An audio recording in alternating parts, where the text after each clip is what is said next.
Hello my dear students, this is me Mudita and once again welcome back to your own channel Mudita IS Warriors. So students, आज हम पढ़ने वाले हैं chemistry का बहुत ही ज़्यादा इंपॉर्टेंट चैप्टर जिसका नाम है carbon and its compound. Chapter 4 है आपका एनसीईआरटी और एनसीईआरटी से ही हम पढ़ने वाले हैं। ये चैप्टर इतना इंपॉर्टेंट है, केमिस्ट्री का बेस है। अगर आप लोग ऑर्गेनिक केमिस्ट्री पढ़ेंगे, आगे चल के आप साइंस को अपना स्ट्रीम लेते हैं तो आपको ये चैप्टर और भी ज़्यादा अच्छे से पढ़ना चाहिए। So let's begin. ये चैप्टर पढ़ने से पहले क्वेश्चन को आपको एक क्वेश्चन में देती हूँ, उसे आपको थोड़ा सा सोचना है और पोस्ट करके वीडियो को और कमेंट में उसका आंसर लिखना है। भाई आपने पीरियोडिक टेबल पढ़ी है या फिर आप बहुत सारे एलिमेंट्स के बारे में जानते हो। आपने क्लास 9 में बहुत सारे एलिमेंट्स पढ़े थे, मैंने आपको एटॉमिक नंबर याद करवाए थे कि hydrogen, helium, lithium, beryllium, boron, है ना। इतने सारे एलिमेंट्स हैं तो और 100+ में एलिमेंट हैं आपके पास पीरियोडिक टेबल में। तो उनमें से एक एलिमेंट जिसका नाम है कार्बन, कार्बन के ऊपर एक सेपरेट चैप्टर क्यों पढ़ाया जा रहा है? क्योंकि एलिमेंट्स तो इतने सारे हैं, सभी एलिमेंट्स इंपॉर्टेंट हैं। तो कार्बन में ऐसा क्या गुण है, ऐसी क्या क्वालिटी है कि उस पे क्लास 10 को एक अलग से चैप्टर दे दिया है? थोड़ा सा सोचो और कमेंट में लिखो कार्बन इतना स्पेशल क्यों है, why carbon is so important. अभी आपको जो भी समझ में आ रहा है वो मुझे कमेंट में रिप्लाई करो कि कार्बन इतना इम्पॉर्टेंट क्यों है कि भाई एक सेपरेट केमिस्ट्री का चैप्टर दे दिया गया है तो भाई कुछ तो क्वालिटी होगी। फॉर एग्जाम्पल आपके स्कूल में बहुत सारे बच्चे हैं, थाउजेंड्स ऑफ स्टूडेंट हैं, एक बच्चे को बुला के प्रिंसिपल मैम स्टेज पे खड़ा करती हैं, उसके बारे में बताती हैं तो उस बच्चे में ज़रूर कुछ क्वालिटी होंगी, है ना। तो ये कार्बन को अलग से निकाल के एक चैप्टर बनाया है तो उसमें ऐसी क्या क्वालिटी है, आपको क्या लगता है? नहीं पता, जो भी समझ में आ रहा है वो मुझे बताओ। सेकंड क्वेश्चन का आंसर आपको देना है कि कंपाउंड्स ऑफ डेली लाइफ, आपकी डेली लाइफ में आपने क्या कार्बन देखा है? आपकी जो रेगुलर लाइफ है उसमें कार्बन का क्या यूज है? आपके आसपास कहाँ कहाँ आपको कार्बन नज़र आता है वो मुझे कमेंट में बताइए। और थर्ड ये बताइए थोड़ा सा इमेजिन करके कि लाइफ हमारी पॉसिबल है कार्बन के बिना या नहीं। जो हमारा जो ये जीवन है, अगर कार्बन को इससे हटा दिया जाए अर्थ से तो क्या लाइफ पॉसिबल होगी? इन तीनों क्वेश्चन के आंसर 1 मिनट की एक्सरसाइज करो, सोचो, कमेंट में लिखो। इसके बाद हम स्टार्ट करते हैं चैप्टर को पढ़ना। Last chapter we came to know many compound of importance to us. So हमने चैप्टर में पढ़ा है बहुत सारे कंपाउंड्स के बारे में, कैसे हमारी डेली लाइफ में इंपॉर्टेंट होते हैं। इस चैप्टर में आप कुछ और इंटरेस्टिंग कंपाउंड्स के बारे में जानोगे, उनकी प्रॉपर्टीज़ के बारे में समझोगे और वो कैसे हमारे लिए इम्पॉर्टेंट है ये भी हम जानेंगे। यहाँ पे आपको एक्टिविटी दी है 4.1, make a list of 10 things that you have used और कंज्यूम्ड सिंस द मॉर्निंग। यहाँ पे आपको एक एक्टिविटी दी है कि आपको इस टेबल में लिस्ट बनानी है उन चीज़ों का जो आप मॉर्निंग में यूज़ करते हो। फिर अपने फ्रेंड से बात करिए और भी चीज़ों का लिस्ट बनाइए। ये आपको एक छोटी सी एक्टिविटी दी है। ऐसा क्यों करवाया जा रहा है? जिससे आपको पता चले कि आपके आसपास कौन कौन सी चीज़ें हैं। जब आपको ये पता चलेगा कि भाई मेरे क्लासरूम में ये चीज़ें हैं, मेरे स्कूल में मुझे मॉर्निंग में ये चीज़ें लगती हैं, घर पे मुझे मॉर्निंग में ये चीज़ें यूज़ में आती हैं, फिर आप देखोगे उसमें कार्बन है या नहीं है। फूड, क्लॉथ्स, मेडिसिन, बुक्स और many of things that you have list are all based on the versatile element of carbon. यहाँ पे इन सभी चीज़ों में आप देखोगे कहीं ना कहीं कार्बन एलिमेंट है, किसी ना किसी फॉर्म में कार्बन प्रेजेंस है। In additional all living structure are carbon based. और अगर हम बात करें सभी लिविंग स्ट्रक्चर्स की, जो भी लिविंग स्ट्रक्चर हैं, ठीक है, उन सभी में भी कार्बन पाया जाता है। दैट मीन हमारी ये जो बॉडी फॉर्म हुई है, ह्यूमन बॉडी, एनिमल बॉडी, जितनी भी लिविंग बॉडी है उसमें भी कार्बन एलिमेंट है। The amount of carbon present in earth crust and atmosphere is quite मेज। अगर आप ये देखिए मैं बता रही हूँ कि आप आसपास जितनी भी चीज़ें ढूंढोगे ना, हर चीज़ में आपको कार्बन मिल जाएगा। इवन योर बॉडी, सब जगह कार्बन पाया जा रहा है। पर अगर हम ये देखें कि कार्बन हमें इस इन्वायरमेंट से कितना मिलता है, तो जो अर्थ है, अर्थ की क्रस्ट पे हमें कार्बन कितना मिल रहा है? अर्थ की क्रस्ट पे मिलता है ओनली 0.02%, बहुत ही कम। 0.02% हमें क्या मिलता है? कार्बन मिलता है, ठीक है, और वो भी किस फॉर्म में मिलता है, मिनरल की फॉर्म में मिलता है। मतलब प्योर फॉर्म में आप नहीं बोल सकते, कार्बोनेट्स, हाइड्रोजन कार्बोनेट्स या फिर कोल एंड पेट्रोलियम की फॉर्म में मिलता है, जिसे हम प्योरीफाई करके अलग अलग अपने कामों के लिए यूज़ करते हैं। अगर हम एटमॉस्फेयर की बात करें, जो हमारा ट्रोपोस्फेयर, आयनोस्फेयर, जो हमारा एटमॉस्फेयर है, यहाँ पे हमें 0.03% कार्बन मिलता है in the form of carbon dioxide, CO2 की फॉर्म में हमें कार्बन मिलता है। तो बहुत ही लेस अमाउंट है, लेकिन हम देख रहे हैं कि हमारा जो ये पूरा लिविंग स्ट्रक्चर है ये कहीं ना कहीं कार्बन पे बेस्ड है। बट हमने देखा कि अर्थ क्रस्ट पे ओनली 0.02% एंड एटमॉस्फेयर पे 0.03%। In spite of this small amount of carbon available in nature, the importance of carbon seems to be immense in this chapter. But आप पढ़ोगे कि कार्बन की हमारी लाइफ में इतना ज़्यादा इंपॉर्टेंस है कि आप इमेजिन नहीं कर सकते लाइफ को without carbon. We will know about properties of carbon which make carbon so important to us. तो हम एक नेक्स्ट टॉपिक पे जाएं, उससे पहले आप मुझे क्वेश्चन का आंसर करिए। 0.02% कार्बन हमारी अर्थ क्रस्ट पे पाया जाता है। तो कौन सा ऐसा एलिमेंट है जिसका अबेंडेंस है, सबसे ज़्यादा कौन सा एलिमेंट हमारे अर्थ क्रस्ट पे पाया जाता है, ये मुझे कमेंट में बताइए। एटमॉस्फेयर में 0.03% कार्बन पाया जाता है। तो हमारे एटमॉस्फेयर में कौन सी गैस, किस गैस का अबंडेंस है या किस एलिमेंट का अबंडेंस है, सबसे ज़्यादा कौन सा एलिमेंट हमारा एयर में पाया जाता है, ये भी मुझे कमेंट में बताइए। ओके, चलिए, bonding in carbon the covalent bond. अब आपके पास मिलता है एक नया टॉपिक जो बहुत ही मज़ेदार टॉपिक है, बहुत ही अच्छा टॉपिक है। अब आता है कि भाई ये बॉन्ड क्या होता है। बॉन्ड मतलब क्या समझते हो आप लोग? ऐसे बोलते हो ना कि क्लास में एक लड़का है, चलो कोई भी नाम ले लेते हैं, एक लड़का है राहुल, एक लड़का है प्रवीण, इन दोनों के बीच की बॉन्डिंग बहुत अच्छी है। बॉन्डिंग मतलब क्या, दोनों की फ्रेंडशिप अच्छी है। तो हम भी बॉन्ड के बारे में पढ़ने वाले हैं, बॉन्डिंग के बारे में पढ़ने वाले हैं, लेकिन यहाँ पे इंसानों की बॉन्डिंग बात नहीं कर रहे हैं। यहाँ पे हम बॉन्डिंग बात करेंगे एलिमेंट्स की, कि एलिमेंट्स के बीच में कैसी बॉन्डिंग है, उनकी दोस्ती कमजोर है, ताकतवर है। कार्बन में कैसी बॉन्डिंग होती है, कोवेलेंट बॉन्ड फॉर्म करता है। In this previous chapter we have studied the properties of ionic compound. Chapter 3 में आपने पढ़े थे आयनिक कंपाउंड, और आयनिक कंपाउंड की प्रॉपर्टीज भी आपको याद होंगी। आयनिक कंपाउंड का अगर मैं आपको एक एग्जांपल बताऊं तो हमने पढ़ा था NaCl, जहां सोडियम प्लस बना लेता है, क्लोरीन माइनस बना लेता है। ये दोनों क्या करते हैं, सोडियम के पास एक इलेक्ट्रॉन एक्स्ट्रा है, वो हमेशा के लिए इसको दे देता है कि भाई तू रख ले, ठीक है, तेरे पास मेरा ऑक्टेट फिल हो जाएगा, मैं स्टेबल हो जाऊंगा, तू रख ले। और क्लोरीन बोलता है भैया मुझे एक की कमी है, आप मुझे एक दे दो। तो ये हमेशा के लिए इससे एक ले लेता है और ये हमेशा के लिए एक दे देता है, और अपने ऊपर ये प्लस ले आता है, ये माइनस ले आता है। और ये जो कंपाउंड फॉर्म करते हैं इसको हम क्या बोल रहे थे, आयनिक कंपाउंड बोल रहे थे। और इनके बीच की जो फ्रेंडशिप होती है ना, वो बहुत ज़्यादा स्ट्रांग होती है, क्योंकि ये हमेशा के लिए अपना एक इलेक्ट्रॉन इसको दे देता है। तो इनकी दोस्ती कैसी होती है, बहुत ज़्यादा गहरी होती है। आयनिक बॉन्ड जो होता है वो बहुत स्ट्रांग होता है। इसकी प्रॉपर्टीज़ आपने पढ़ी थी कि इसका जो बॉइलिंग पॉइंट होता है बहुत ज़्यादा होता है, ठीक है, गुड कंडक्टर होते हैं, इलेक्ट्रिसिटी को कंडक्ट करते हैं, और इनका मेल्टिंग पॉइंट हाई होता है। ये सारी हमने प्रॉपर्टीज़ पढ़ी थी। स्ट्रॉन्ग बॉन्ड होता है, इंटर मॉलिक्यूलर जो फोर्स होता है वो काफ़ी ज़्यादा होता है। मतलब इनकी दोस्ती तोड़ने के लिए आपको बहुत ज़्यादा एनर्जी देनी पड़ेगी, ठीक है। ये सब आप पढ़ के आए हो किसके बारे में, आयनिक कंपाउंड के बारे में। लेकिन अब हम किसके बारे में पढ़ने वाले हैं, कोवेलेंट बॉन्ड के बारे में, ठीक है। तो अब कोवेलेंट बॉन्ड कैसा होता है, सो यहाँ पे आपको प्रीवियस मैंने आयनिक बता दिया, अब चलते हैं कि ये कोवेलेंट कैसे होता है। So the nature of bonding in ionic compound explain these properties. So ये हम ऑलरेडी डिस्कस कर चुके हैं इन चैप्टर 3। ओके, यहाँ पे आपको एक टेबल दी हुई है और यहाँ पे कुछ एलिमेंट्स दे रखे हैं, उसके melting point in kelvin and boiling point in kelvin. Kelvin हमारी टेम्परेचर की यूनिट होती है, स्टैंडर्ड यूनिट होती है।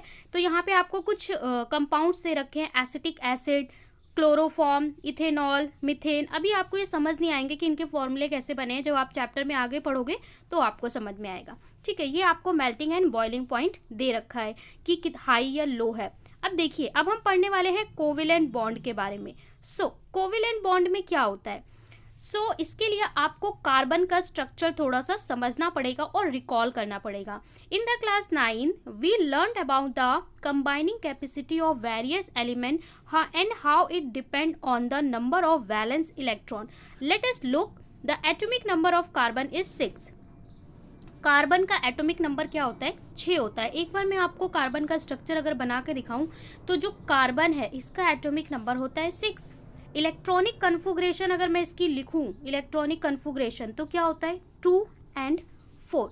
यानी अगर हम इसे ड्रॉ करें तो ये हो गया न्यूक्लियस, इसका this is your first shell and this is your second shell. यहाँ पे इसके 2 इलेक्ट्रॉन होंगे और यहाँ पे इसके पास कितने इलेक्ट्रॉन होंगे, 4 इलेक्ट्रॉन होंगे। जो ये आउटर मोस्ट शेल होता है इसको हम बोलते हैं वैलेंस सेल। तो जो वैलेंस सेल है या आउटर मोस्ट शेल है, इसमें जितने इलेक्ट्रॉन होते हैं वो हमारी वैलेंसी बताते हैं और उसी से पता चलता है कि हम वो उसे इलेक्ट्रॉन लेना है या देना है, कोवेलेंट बॉन्ड बनाएगा या आयनिक बनाएगा। अब देखो इसके पास भैया क्या है, 4 इलेक्ट्रॉन है। इसको साइड में स्ट्रक्चर बना लेते हैं जिससे आपको समझ में आता रहेगा। यहाँ पे इसके हो गए 2 इलेक्ट्रॉन और यहाँ पे 1 2 3 4। कुछ चीजें लिख लेते हैं। कार्बन के पास अब इलेक्ट्रॉन कितने हैं, 6 इलेक्ट्रॉन। एटॉमिक नंबर जितना होता है उतने ही इलेक्ट्रॉन होते हैं, ठीक है, ये क्या है इलेक्ट्रॉन। प्रोटॉन कितने होते हैं, वो भी 6 होते हैं और एटॉमिक नंबर कितना होता है, 6 होता है। अब इसके आउटर मोस्ट शेल में इसके पास कितने इलेक्ट्रॉन है, 4 इलेक्ट्रॉन है। अब देखो 4 इलेक्ट्रॉन इसके पास हैं तो इसे अपना ऑक्टेट फिल करने के लिए, ऑक्टेट मतलब इसका जो सेल है इसके अंदर 8 इलेक्ट्रॉन होने चाहिए। इसे 8 इलेक्ट्रॉन फिल करने के लिए इसे क्या चाहिए, 4 इलेक्ट्रॉन। या तो किसी और से उधार मांगे कि भैया हमेशा के लिए मुझे 4 इलेक्ट्रॉन दे दो, या तो ये अपने 4 इलेक्ट्रॉन किसी और को दे दे तो इसका ये सेल ही हट जाए तो ये स्टेबल हो सकता है। अब देखिए आपके घर में चाय बनाने के लिए, ठीक है, इस एग्जाम्पल को अच्छे से समझ लीजिए। आपके घर में चाय बनाने के लिए अगर आपके पास चीनी नहीं है, शुगर नहीं है, ठीक है, चाय में क्या लगेगा, शुगर लगेगा और जो टी लीव्स है वो लगेगा, वाटर लगेगा। तो आपके घर में अगर शुगर नहीं है तो आप पड़ोसी से मांग लाओगे कि थोड़ी सी भैया चीनी दे दो, या फिर चाय पत्ती नहीं है, थोड़ी सी मांग लाओगे, आपको चाय की पत्ती मिल जाएगी, ठीक है। तो 1-2 चीज़ तो चलती है, लेकिन आप बोलो कि मेरे को चीनी भी दे दो और चाय की पत्ती भी दे दो, कप भी दे दो, प्लेट भी दे दो, वो भी हमेशा के लिए, तो क्या कोई देगा, नहीं, पॉसिबल नहीं है। तो इसी तरीके से अगर हमारा जो कार्बन है वो 4 इलेक्ट्रॉन बोले हमेशा के लिए मुझे 4 इलेक्ट्रॉन चाहिए, तो उसके लिए उसको बहुत एनर्जी देनी पड़ेगी, ठीक है, तो वो भी पॉसिबल नहीं है। अब दूसरा ऑप्शन है कि ये अपना 4 इलेक्ट्रॉन किसी और को दे दे, तो जब ये अपना 4 इलेक्ट्रॉन किसी और को देगा वो भी डिफिकल्ट है। तो ऐसे में ये आयनिक बॉन्ड नहीं बना पाता, यानी जो लेने और देने से जो काम चलता था वो नहीं कर सकता। तो इसके लिए एक नया टेक्निक आया जिसको हम बोलते हैं कोवेलेंट बॉन्ड, यानी शेयरिंग का, कि भैया एक ही हम लोग कप प्लेट खरीद लेते हैं, कभी आप यूज़ करिए कभी हम यूज़ करते हैं।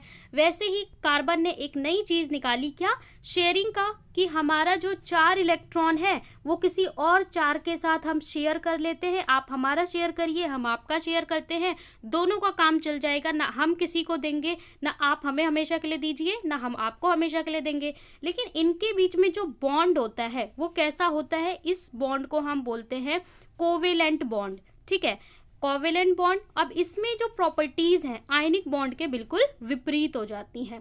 जहां आयनिक बॉन्ड में हाई मेल्टिंग बॉइलिंग पॉइंट होता था तो इसका low melting and boiling point होगा। थोड़ा सा टेम्परेचर दोगे इनकी दोस्ती टूट जाएगी, ठीक है, थोड़ी सी एनर्जी दोगे इनका बॉन्ड क्या है, ब्रेक हो जाएगा। वो गुड कंडक्टर था तो ये बॉन्ड कैसे होते हैं, पुअर कंडक्टर होते हैं, मतलब इलेक्ट्रिसिटी कंडक्ट नहीं करते हैं, ठीक है। वही चीज आपको यहाँ पे बताई है, we know that reactivity of element is explained as their tendency to attain complete filled outer cell.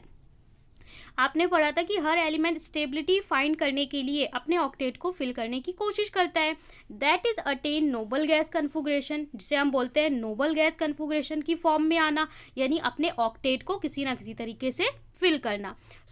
वहाँ पे हमने पढ़ा था आयनिक कंपाउंड्स के बारे में जो या तो लूज करते हैं या गेन करते हैं इलेक्ट्रॉन अपने ऑक्टेट को फिल करने के लिए। बट कार्बन के केस में क्या है, इट हैज 4 इलेक्ट्रॉन, 4 इलेक्ट्रॉन है in its outer most shell and needs to gain और lose 4 electron to noble gas configuration if were gain और लूज इलेक्ट्रॉन। सो यहाँ पे दिक्कत क्या आएगी कि अगर वो गेन करता है या लूज करता है तो प्रॉब्लम क्या आएगी, तो दिस इज द प्रॉब्लम। वो मैंने चाय पत्ती वाला और चीनी वाला जो एग्जाम्पल दिया वो आपकी अंडरस्टैंडिंग के लिए। अगर हम साइंटिफिक बात करें, दिक्कत क्या आएगी कि अगर वो 4 इलेक्ट्रॉन किसी को दे देता है या ले लेता है, so it could gain 4 electron forming C4- anion। सो अगर वो किसी से 4 इलेक्ट्रॉन, उसके पास आउटर मोस्ट शेल में 4 इलेक्ट्रॉन है, वो किसी से 4 उधार ले लेता है, ठीक है, C4- बना लेता है, एक एनायन फॉर्म करता है, तो क्या होगा? But it would be difficult for nucleus with 6 proton. अब देखिए ध्यान से समझिए, जो कार्बन है इसका एटॉमिक नंबर क्या है? एटॉमिक नंबर है 6। जितना एटॉमिक नंबर होता है उतना ही उसके अंदर इलेक्ट्रॉन होता है, उतना ही उसके अंदर प्रोटॉन होता है। तो प्रोटॉन भैया इसके पास है 6, न्यूक्लियस में तो 6 प्रोटॉन बैठे हुए हैं, और यहाँ जो बाहर इलेक्ट्रॉन है इसमें से अगर आप 4 इलेक्ट्रॉन किसी और से ले आओगे तो इलेक्ट्रॉन की संख्या कितनी हो जाएगी? 6 + 4 10 हो जाएगी। तो यहाँ पे क्या होगा? हमने पढ़ा है कि electron equal to proton, electron हमारा हो जाएगा 10 और प्रोटॉन रह जाएगा 6, क्योंकि न्यूक्लियस के अंदर तो छेड़खानी की नहीं जा सकती। न्यूक्लियस के अंदर प्रोटॉन अभी भी आपका 6 है, इलेक्ट्रॉन ये अगर 4 किसी से उधार ले लेता है तो इलेक्ट्रॉन कितना हो गया? 10 हो गया। और जो हमारा ये लॉ है कि जितना इलेक्ट्रॉन है उतना प्रोटॉन रहेगा, ये क्या हो जाएगा? वॉयलेट हो जाएगा। किसी भी एटम में क्या होता है? प्रोटॉन इलेक्ट्रॉन बराबर होता है, पॉजिटिव नेगेटिव चार्ज बराबर होता है, तभी तो आपका एलिमेंट स्टेबल होता है, वरना तो वो अनस्टेबल हो जाएगा ना, उसमें तो मूवमेंट शुरू हो जाएगी, ठीक है। तो यहाँ पे देखिए ये क्या हो जाएगा? पॉजिटिव चार्ज बढ़ गया, नेगेटिव चार्ज घट गया, तो ये चीज पॉसिबल नहीं है। सो वही बोल रहा है, proton to hold on 10 electron that is 4 extra electron. कैसे होल्ड करेगा हमारा प्रोटॉन? बेचारा 6 प्रोटॉन है, 10 इलेक्ट्रॉन को कैसे लेगा? अब इसका रिवर्स केस देख लीजिए, इट विल लूज 4 इलेक्ट्रॉन। अगर ये अपने 4 इलेक्ट्रॉन को किसी को दे देता है तो इलेक्ट्रॉन इसके पास खाली 2 ही बचेंगे, और प्रोटॉन कितने हैं? 6 हैं। अब यहाँ पे देखिए पॉजिटिव चार्ज बढ़ जाएगा, नेगेटिव चार्ज कम हो जाएगा। So but it will be require a large amount of energy to remove 4 electron living. अब 4 इलेक्ट्रॉन को रिमूव करने के लिए एक तो एनर्जी की ज़्यादा ज़रूरत है। With 6 proton in the nucleus, proton 6 रह जाएंगे, कार्बन 2 हो जाएंगे, तो यहाँ पे भी डिफिकल्टी होगी। तो जब भी आपसे कोई बोले कि भाई ये कोवेलेंट बॉन्ड क्यों बनाता है, तो उसके लिए आप ये दोनों रीज़न को बताओगे। इसको आप चाहो तो इस तरीके से टिक करके रख लो, ठीक है, इस तरीके से अंडरलाइन करके ये रीजन आपको एक्सप्लेन करना होगा कि covalent bond, why carbon form covalent bond क्यों बनाता है, वो कैटायन या एनायन क्यों नहीं बना लेता, आयनिक कंपाउंड क्यों नहीं बना लेता, तो आप इस रीजन को एक्सप्लेन करोगे। Carbon overcome this problem by sharing its valence electron with other atom carbon और carbon atom with other element. So carbon की इस समस्या, इस विकट समस्या का समाधान क्या निकला कि कार्बन अपनी इस प्रॉब्लम को ओवर करने के लिए उसने बोला कि मैं इलेक्ट्रॉन शेयर करूंगा, ना तो मैं अपना इलेक्ट्रॉन किसी को देने वाला हूं और ना किसी से लेने वाला हूं, मैं शेयर करके काम चलाऊंगा। और शेयर करने वाले इस प्रॉपर्टी को हम बोलते हैं covalent compound. The shared electron belong to the outer most shell. जो आउटर मोस्ट शेल होगा जहां पे इसके 4 इलेक्ट्रॉन है, वहां पे ये शेयरिंग करेगा। और ये शेयरिंग कैसे करेगा? कार्बन दूसरे कार्बन के साथ एक तो शेयरिंग कर सकता है, ठीक है। दूसरा इसने बोला जो कार्बन है इसके जैसे ही और भी भटक रहे होंगे बहुत सारे एलिमेंट जिनके साथ ये समस्या होगी, जिन्हें 1-2 इलेक्ट्रॉन की ज़रूरत होगी, तो उनके साथ भी ये शेयरिंग कर लेगा। इसने बोला कि मैं अपनी जाति के लोगों से यानी कि कार्बन से भी शेयरिंग कर लूँगा, अपनी कम्युनिटी से भी, और दूसरा अदर कम्युनिटी जैसे बेचारा हाइड्रोजन है, ऑक्सीजन है, उनके साथ भी शेयरिंग कर लूँगा, उनका भी भला हो जाएगा, मेरा भी भला हो जाएगा। इस तरीके का इसने अपनी रणनीति बनाई, ठीक है जी। अब ये बोल रहा है before gaining compounds of carbon let us look some simple molecule formula sharing valence electron. थोड़ा सा हम इस चीज को कॉन्सेप्ट को समझने के लिए देख लेते हैं कि आखिर ये शेयरिंग करता कैसे है, ठीक है। The simplest molecule form in this manner is that hydrogen. सबसे पहले शुरू करते हैं हाइड्रोजन से। हाइड्रोजन तो आपने पढ़ा है पीरियोडिक टेबल में सबसे ऊपर आता है। हाइड्रोजन का नंबर क्या होता है? 1।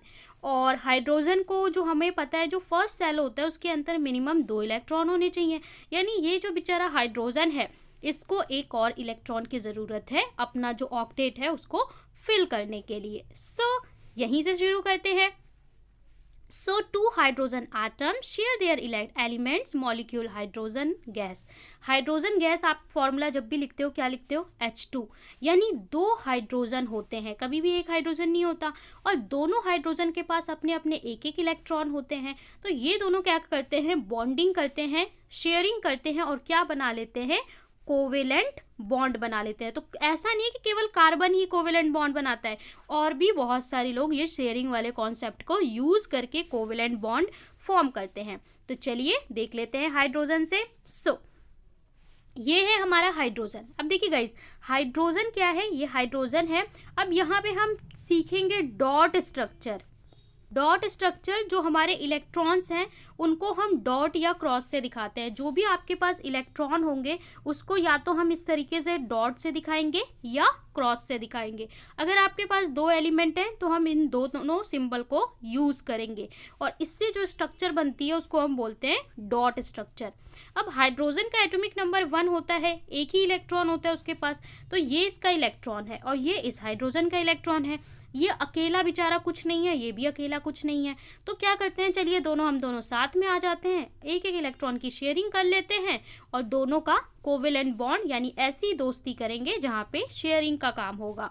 ठीक है, तो ये वाले हाइड्रोजन ने क्या किया, इस तरीके से। अब एक इलेक्ट्रॉन इसका खुद का है, एक इस पड़ोसी वाले का है, तो इसका काम चल गया। जब इसको ज़रूरत है तो इसने इस तरीके से बना लिया, इसके लिए भी 2 हो गए। तो ये क्या बना लेता है, H2 यानी कोवेलेंट बॉन्ड बनता है और हमारा ये शेयरिंग ऑफ इलेक्ट्रॉन चल जाता है।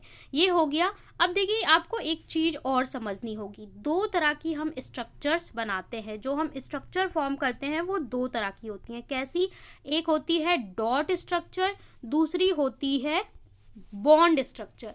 Dot structure and bond structure, ये जो बनाया है इसको हम बोलते हैं डॉट स्ट्रक्चर। बॉन्ड स्ट्रक्चर किसे बोलते हैं, अगर मैं एक हाइड्रोजन लिखूं, एक लाइन खींच दूं, दूसरा हाइड्रोजन लिखूं, तो इसको हम बोलेंगे बॉन्ड स्ट्रक्चर। अब ये बॉन्ड का मतलब क्या है, बॉन्ड का मतलब है कि हमारे पास 2 एलिमेंट हैं, उन दोनों एलिमेंट को हम इस तरीके से एक लाइन से दिखाते हैं और इस लाइन को हम क्या बोलते हैं, बॉन्ड। इससे बना हुआ स्ट्रक्चर को हम बोलते हैं बॉन्ड स्ट्रक्चर। अब जैसे 2 इलेक्ट्रॉन है, ठीक है, ये 2 इलेक्ट्रॉन है, तो 2 इलेक्ट्रॉन को हम रिप्लेस करके एक लाइन डाल देते हैं। एक लाइन का मतलब होता है इस लाइन के अंदर कितने इलेक्ट्रॉन है, 2 इलेक्ट्रॉन है। हर एक बॉन्ड में 2 इलेक्ट्रॉन होते हैं। तो ये जो डॉट स्ट्रक्चर है थोड़ा सा कॉम्प्लेक्स होता है, तो जब हम अपनी स्ट्रक्चर्स बनाएंगे तो वहाँ पे हम ज़्यादातर बॉन्ड स्ट्रक्चर बनाएंगे। ठीक है, तो यहाँ पे देखिए आपको ऐसे दिखाना पड़ रहा है कि ये शेयर कर रहा है, तो इसको हम सिंपल तरीके से बॉन्ड स्ट्रक्चर में ऐसे बना सकते हैं, हाइड्रोजन बॉन्ड हाइड्रोजन। और ये जो एक लाइन है, एक लाइन के अंदर कितने इलेक्ट्रॉन है, 2 इलेक्ट्रॉन है। इसको हम बोलते हैं सिंगल बॉन्ड, यानी एक एक इलेक्ट्रॉन की शेयरिंग हो रही है तो हम इसको क्या बोलते हैं, सिंगल बॉन्ड। अगर यहाँ पे 2 इलेक्ट्रॉन की शेयरिंग होती, 2 इसके 2 इसके, तब वहां पे हम डबल बॉन्ड बनाते। देखिए यहाँ पे आपको बता रहा है कि bond structure, single bond structure, ये जो मैंने आपको बताया हाइड्रोजन हाइड्रोजन के बीच में क्या बन गया, ये एक लाइन। अब देखो ऐसे इन 2 इलेक्ट्रॉन को हमने सिंपली एक लाइन से दिखा दिया, ये हमारा हो गया डॉट स्ट्रक्चर, ये हो गया बॉन्ड स्ट्रक्चर, और इसको हम बोलते हैं सिंगल बॉन्ड। एक लाइन है तो क्या, सिंगल बॉन्ड। ठीक है, अब बात कर लेते हैं ऑक्सीजन की। अब देखिए ऑक्सीजन का आपको एटॉमिक नंबर याद करना पड़ेगा, कितना होता है, 8 होता है। इलेक्ट्रॉनिक कन्फिगरेशन होती है 2 6, यानी इसके आउटर मोस्ट शेल में, वैलेंस सेल में कितने इलेक्ट्रॉन होते हैं बच्चों, 6 इलेक्ट्रॉन होते हैं। मतलब इसको कितने की रिक्वायर्ड है ऑक्टेट फुल करने के लिए, 2 की ज़रूरत है। तो ये क्या करता है, अपने ऑक्सीजन भाई से शेयरिंग कर लेता है। तो देखिए ऑक्सीजन के 6 इलेक्ट्रॉन बनाए गए, 1 2 3 4 5 6, इसको 2 की कमी है, तो जो अगला ऑक्सीजन है उसके पास भी 1 2 3 4 5 6, ठीक है, इस तरीके से इलेक्ट्रॉन है। तो ये वाला ऑक्सीजन क्या करता है, इस तरीके से कर लेता है, अपने तो 6 हैं, 2 इसके ले लेता है और अपना ऑक्टेट फिल करता है।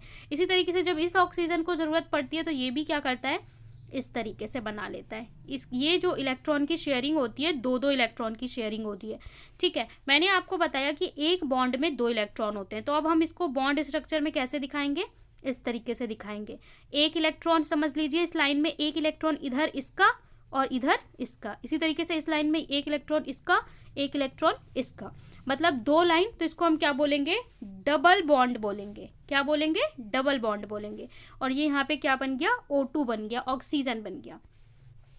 इसके बाद देखिए नाइट्रोजन। नाइट्रोजन का एटॉमिक नंबर क्या होता है, 7। इलेक्ट्रॉनिक कन्फिगरेशन होती है 2 5, यानी आउटर मोस्ट सेल में 5 इलेक्ट्रॉन होते हैं। इसको अपना ऑक्टेट फिल करने के लिए कितने इलेक्ट्रॉन की जरूरत होती है, 3 इलेक्ट्रॉन की ज़रूरत होती है। सो यहाँ पे देखिए 2 इलेक्ट्रॉन इधर बनाए हैं, 3 इधर बनाए हैं, इसी तरह 2 इधर 3 इधर। अब इसने क्या किया, 3 इलेक्ट्रॉन की शेयरिंग कर ली और अब इनके बीच में जो बॉन्ड बनेगा वो 3 लाइन बना दोगे, मतलब 3 इलेक्ट्रॉन इसके हो गए, 3 इलेक्ट्रॉन इसके हो गए, ठीक है, 1 2 3 1 2 3, ठीक है। तो यहाँ पे क्या बनेगा, ट्रिपल बॉन्ड बनेगा। तो ये हो गया डॉट स्ट्रक्चर, ये हो गया बॉन्ड स्ट्रक्चर और ट्रिपल बॉन्ड बना, ठीक है। तो यहाँ पे लिखा हुआ है कि ये क्या फॉर्म कर रहा है, ट्रिपल बॉन्ड फॉर्म कर रहा है।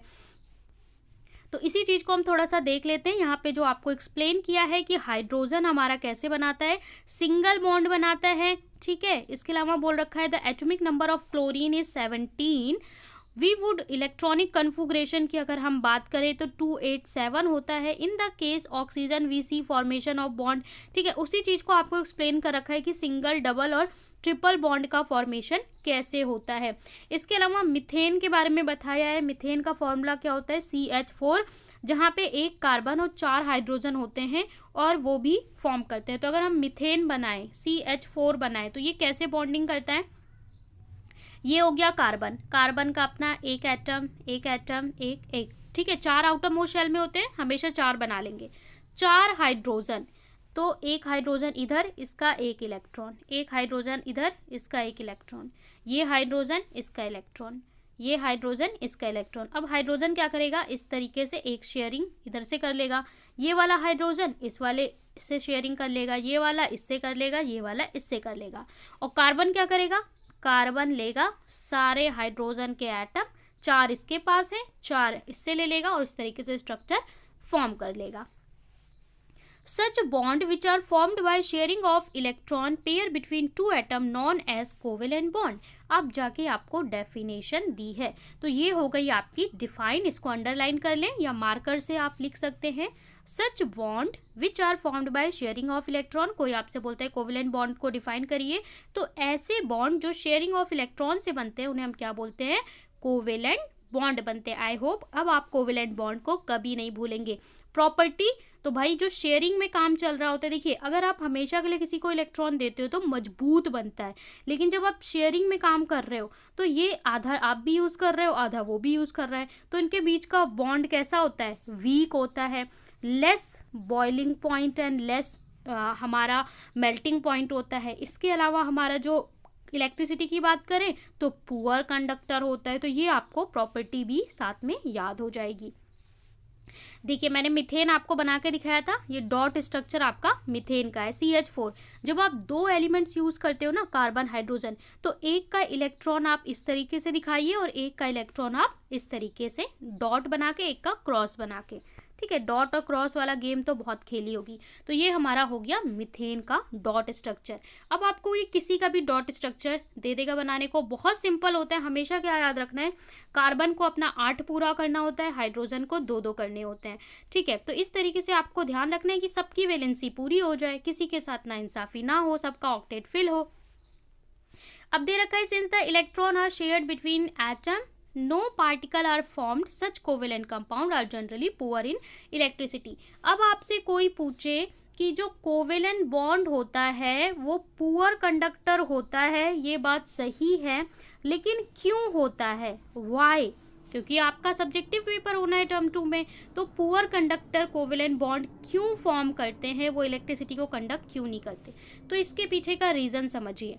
जब हमने पढ़ा था आयनिक बॉन्ड, ठीक है, आयनिक बॉन्ड, ठीक है, Na+Cl-, यहाँ पे क्या होता था, जो सोडियम होता था, सोडियम हमारा 281, ये क्या करता था, अपने एक इलेक्ट्रॉन को हमेशा के लिए फ्री कर देता था।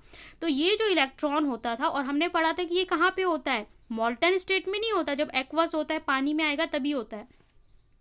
तो इसका एक फ्री इलेक्ट्रॉन हो जाता था, और जो फ्री इलेक्ट्रॉन होता था हम इस तरीके से पढ़ते थे कि है ना, यहाँ पे आपका है NaCl, तो यहाँ पे जो इलेक्ट्रॉन फ्री हो गया, इसने जो अपना एक इलेक्ट्रॉन छोड़ दिया, वो फ्री इलेक्ट्रॉन यहाँ पे मूव करने लगेगा, और जब भी इलेक्ट्रॉन मूव करेगा फ्री, तो वहाँ पे क्या होगा, कंडक्टिविटी होगी, इलेक्ट्रिसिटी प्रवाहित होगी यानी धारा प्रवाहित होगी, है ना।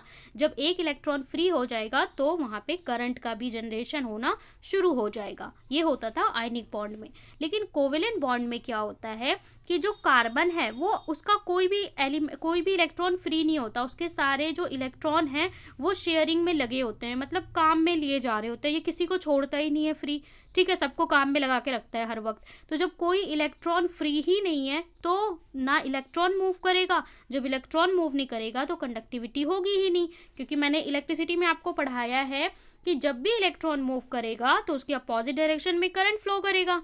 अब भैया जब इलेक्ट्रॉन ही फ्री नहीं है, सारे इलेक्ट्रॉन को इसने काम पे बिठा रखा है, दुकान पे चलो बेटा काम करो, तो इलेक्ट्रिसिटी कैसे कंडक्ट होगी? दैट्स व्हाई ये पुअर कंडक्टर होते हैं। अगला टॉपिक है हमारा एलोट्रॉप्स ऑफ कार्बन। कार्बन के हम एलोट्रॉप्स के बारे में पढ़ने वाले। अब एलोट्रॉप क्या होता है कि देखिए, कार्बन से हमने पढ़ा हमारी दुनिया में बहुत सारी चीजें कार्बन की हैं, हमारा बॉडी में भी कार्बन कंटेंट है। सो कार्बन के 3 ऐसे स्वरूप हम पढ़ेंगे, 3 ऐसी फॉर्म, 3 चीजें जो तीनों की तीनों बनी हुई हैं कार्बन से, लेकिन उनका फॉर्मूला अलग है, उनका स्ट्रक्चर अलग है, उनकी प्रॉपर्टी अलग है, ठीक है। मतलब आप ये कह सकते हो कि 3 बच्चे हैं, 1 2 3, ये तीनों ही एक ही माँ बाप के संतान हैं, लेकिन तीनों का जो गुण है, बिहेवियर है, कैरेक्टर है, वो बिल्कुल अलग है। ये जो है ये बहुत ही पढ़ाकू है, ये बहुत ही शरारती और नॉटी है, और जो ये है ये बिल्कुल ही साधु है, ठीक है। इस तरीके से बोल सकते हैं कि तीनों का प्रॉपर्टी, तीनों देखने में बिल्कुल अलग, तीनों के प्रॉपर्टी अलग, तीनों का कल्चर, मतलब तीनों का बिल्कुल बिहेवियर अलग है। तो ऐसे ही हम एलोट्रॉप पढ़ रहे हैं किसके? कार्बन के। कार्बन के 3 ऐसे फॉर्म जो बने हुए कार्बन से हैं, ठीक है। मेन एलिमेंट उसमें कार्बन है, पर उनका स्ट्रक्चर, फंक्शन, प्रॉपर्टी सब कुछ अलग है। तो वो 3 चीजें हैं क्या? नंबर 1 डायमंड, ठीक है, हीरा है सदा के लिए। डायमंड आपने देखा होगा, तो डायमंड का यहाँ पे जो आपको स्ट्रक्चर दिखाई है वो उसकी एटॉमिक स्ट्रक्चर दिखाई है कि माइक्रोस्कोपिक लेवल पे उसकी क्या रियल स्ट्रक्चर होती है, तो ये डायमंड की स्ट्रक्चर है। दूसरा है ग्रेफाइट, ये भी कार्बन से बना होता है। मैंने आपसे पूछा था आसपास आपकी चीज़ों में कहाँ कहाँ कार्बन होता है, तो जो आपकी पेंसिल की रॉड होती है ना जिससे आप लिखते हो, वो ग्रेफाइट की बनी होती है। डायमंड आपने देखा होगा ज्वेलरी में। इसके अलावा है बक फुलरेंस। बक फुलरेंस ये भी कार्बन का एक फॉर्म है। इसके बारे में बहुत पहले नहीं, कुछ मतलब कि ज़्यादा नहीं, 90 जो हमारा एरा था इसमें ही इसके बारे में स्टडी हुई है, इसके बारे में पता लगा है। तो तीनों ही कार्बन की हमारी फॉर्म है, पर तीनों का जो फॉर्म स्ट्रक्चर बिल्कुल अलग है। अगर हम स्ट्रक्चर की बात करें तो देखिए इसकी स्ट्रक्चर क्या है, इसकी स्ट्रक्चर क्या है, ये इसकी स्ट्रक्चर है ना, 6 एटम एक बॉल में अरेंज है। इसकी स्ट्रक्चर क्या है, इस तरीके से है, और इसकी क्या है, फुटबॉल लाइक स्ट्रक्चर है, ठीक है। प्रॉपर्टी की बात करें तो हमारी प्रॉपर्टी अलग है, ये गुड कंडक्टर है, नॉन मेटल होते हुए भी गुड कंडक्टर है। डायमंड हमारा पुअर कंडक्टर है, ठीक है। तो इनकी प्रॉपर्टी अलग है, स्ट्रक्चर अलग है। अब इसके बारे में थोड़ा सा देख लेते हैं। The element occur in different forms of nature with widely varying physical property. So carbon की ऐसे एलिमेंट्स जो अलग अलग उनकी फिजिकल प्रॉपर्टी होती है, both diamond and graphite are formed by carbon. Graphite and diamond दोनों कार्बन से बने हैं, but the difference lie in manner in which carbon atom are bonded in one another diamond. Each other atom is bond 4 other carbon atom forming rigid 3 dimensional. जो diamond की structure है वो कैसी है, 3 डायमेंशनल स्ट्रक्चर है। बल्कि जब हम ग्रेफाइट की बात करते हैं तो ये कैसा स्ट्रक्चर देता है, हेक्सागोनल एरे। ये जो स्ट्रक्चर है इसको हम क्या बोलेंगे, हेक्सागोनल एरे फॉर्म करता है, और ये हमारी 3D स्ट्रक्चर फॉर्म करता है। One of these bond is a double bond and दस valency of carbon is satisfied. Graphite structure is formed by hexagonal array. Okay अब यहाँ पे बोल रहा है these two different structure result in diamond and graphite having very different physical property through the chemical property. तो इनकी physical as well as chemical property में बहुत ज़्यादा difference पाया जाता है। Diamond is hardest substance. Diamond जो है दुनिया का सबसे hard substance माना जाता है, ठीक है।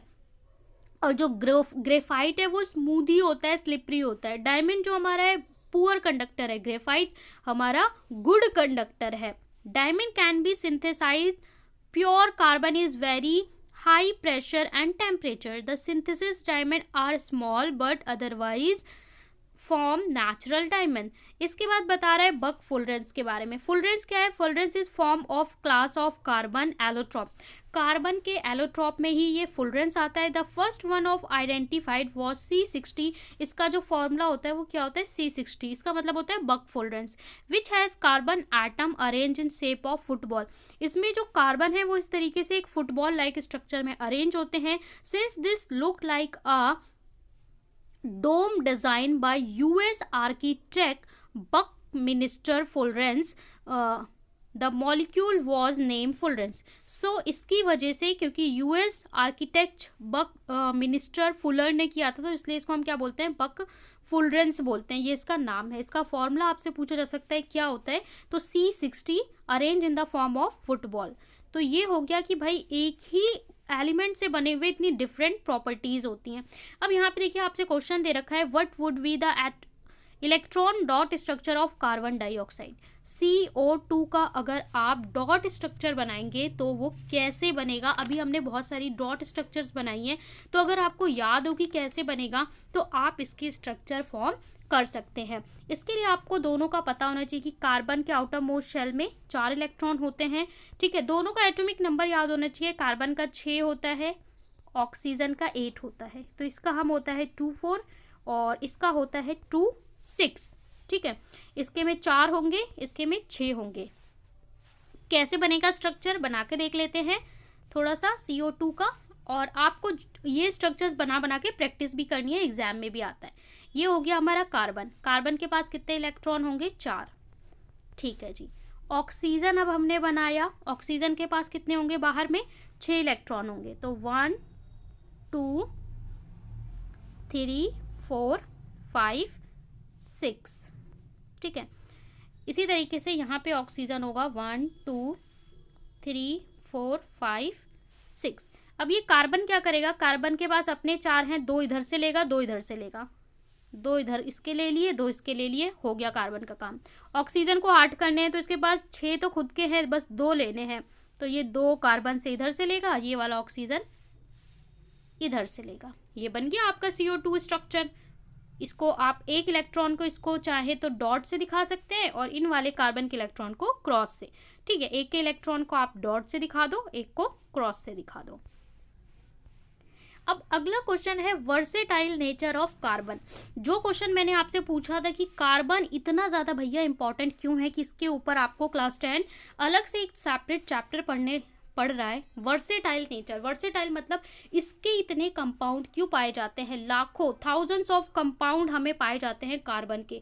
जितने कार्बन के कंपाउंड बनते हैं, कंपाउंड मतलब जो कार्बन से बनी हुई चीज़ें हैं, तो ऐसे कंपाउंड जो कार्बन से बने हुए हैं इनकी संख्या थाउजेंड्स में है। तो ऐसा क्या है, क्यों हर कोई इसके साथ कंपाउंड बना लेता है? ऐसा इसमें क्या खास बात है? इसका वर्सेटाइल नेचर क्यों है? ठीक है, आपने देखा होगा ना, कुछ लोग होते हैं जिनके बहुत सारे दोस्त होते हैं, इतने सारे दोस्त होते हैं, और कुछ लोग होते हैं उनके एक भी नहीं। तो इनके अंदर कुछ बिहेवियर, कुछ वर्सेटाइल नेचर होता है ना। तो इसी तरीके से हमारा कार्बन का भी वर्सेटाइल नेचर है। We have seen the formation of covalent bond by the sharing of electron in various element and compound. सबसे पहली बात जो इसका प्रॉपर्टी है वो क्या है?